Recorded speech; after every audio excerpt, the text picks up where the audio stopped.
നമസ്കാരം. ബീഹാർ രാഷ്ട്രീയത്തിലെ ബി.ജെ.പിയുടെ നെടുന്തൂണാര് എന്ന ചോദ്യത്തിന് ഒറ്റ ഉത്തരമേ ഉള്ളൂ: സുശീൽ കുമാർ മോദി. തൊണ്ടയിലെ അർബുദബാധയെ തുടർന്ന് 72-ാം വയസ്സിൽ സുശീൽ കുമാർ മോദി വിട പറയുമ്പോൾ ബി.ജെ.പിയുടെ സൗമ്യ മുഖങ്ങളിൽ ഒന്നുകൂടിയാണ് ഇല്ലാതാവുന്നത്. നമുക്കറിയാം, രാജ്യത്തെ ഏറ്റവും കൂടുതൽ ലോക്സഭാ സീറ്റുകൾ ഉള്ള സംസ്ഥാനങ്ങളിൽ ഒന്നായ ബീഹാറിൽ പാർട്ടിയെ വളർത്തിയ നേതാവാണ് ഈ സുശീൽ കുമാർ മോദി. ബീഹാർ രാഷ്ട്രീയത്തെക്കുറിച്ച് മനസ്സിലാക്കാതെ ഒരിക്കലും സുശീൽ കുമാർ മോദി എന്ന രാഷ്ട്രീയ നേതാവിന്റെ പ്രാധാന്യവും നമുക്ക് മനസ്സിലാവില്ല.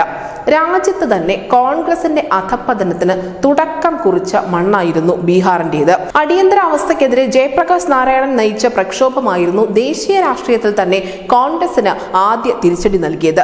ഈ ജയപ്രകാശ് നാരായണൻ തുടങ്ങിവെച്ച രാഷ്ട്രീയ മുന്നേറ്റങ്ങളിലൂടെ രണ്ട് പ്രമുഖരായ സോഷ്യലിസ്റ്റ് നേതാക്കളുടെ ഉദയവും രാജ്യം കണ്ടു: നിതീഷ് കുമാറും ലാലു പ്രസാദ് യാദവും.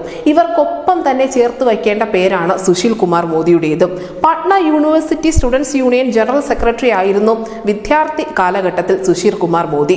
അന്ന് ലാലു പ്രസാദ് യാദവ് ആയിരുന്നു ആ സംഘടനയുടെ പ്രസിഡന്റ് സ്ഥാനത്തുണ്ടായിരുന്നത്. വിദ്യാർത്ഥി സമരങ്ങളുടെ മുൻനിരയിൽ ഉണ്ടായിരുന്ന സുശീൽ കുമാർ മോദി അക്കാലത്ത് അറസ്റ്റിലായത് 5 തവണയിലധികമാണ്. അടിയന്തരാവസ്ഥയ്ക്ക് ശേഷം സംഘപരിവാർ രാഷ്ട്രീയത്തിനൊപ്പം സഞ്ചരിച്ച സുശീൽ കുമാർ മോദി 1977-86 കാലഘട്ടത്തിൽ ABVP നേതൃത്വത്തിലേക്ക് ഉയർന്നു വരുന്ന കാഴ്ചയാണ് പിന്നീട് ബീഹാറിൽ കാണാൻ സാധിച്ചത്.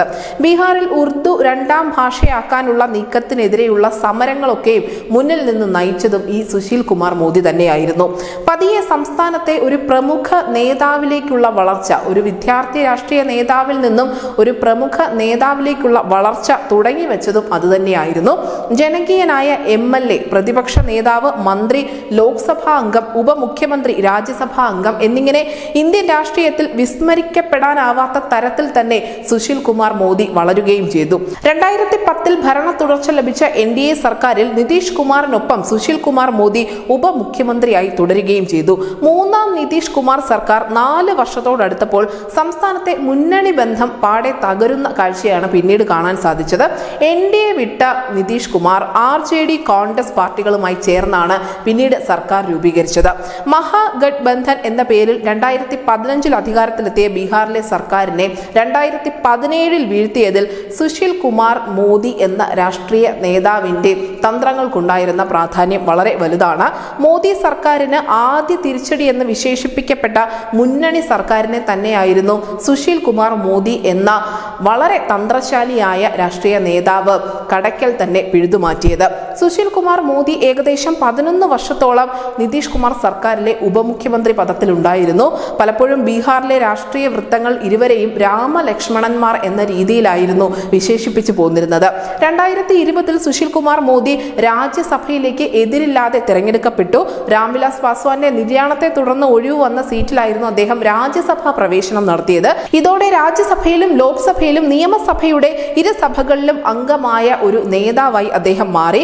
6 മാസം മുൻപാണ് സുശീൽ കുമാർ മോദി അർബുദബാധിതനാണ് എന്ന് വെളിപ്പെടുത്തുന്നത്. അതുകൊണ്ട് തന്നെ അദ്ദേഹം പൊതു തെരഞ്ഞെടുപ്പിന്റെ പ്രചരണ പരിപാടികളിൽ നിന്നുൾപ്പെടെ മാറി നിൽക്കുന്ന ഒരു കാഴ്ചയുണ്ടായിരുന്നു. അദ്ദേഹം ചികിത്സയുടെ ഭാഗമായി തന്നെയായിരുന്നു അത്തരത്തിൽ വളരെ അനിവാര്യമായ ഒരു ഇടവേള എടുത്തത്. ബീഹാറിന്റെ മുഖ്യമന്ത്രി പദത്തിലെത്തുക എന്നുള്ള ഏറ്റവും വലിയ ഒരു സ്വപ്നം അത് ബാക്കിയാക്കിയാണ് സുശീൽ കുമാർ മോദി കടന്നു പോകുന്നത് എങ്കിൽ പോലും ബീഹാർ രാഷ്ട്രീയത്തിൽ നിതീഷ് കുമാറിനൊപ്പവും അല്ലെങ്കിൽ ലാലു പ്രസാദ് യാദവിനൊപ്പവും തന്നെ തലയെടുപ്പ് സുശീൽ കുമാർ മോദി എന്ന രാഷ്ട്രീയക്കാരനുമുണ്ട്.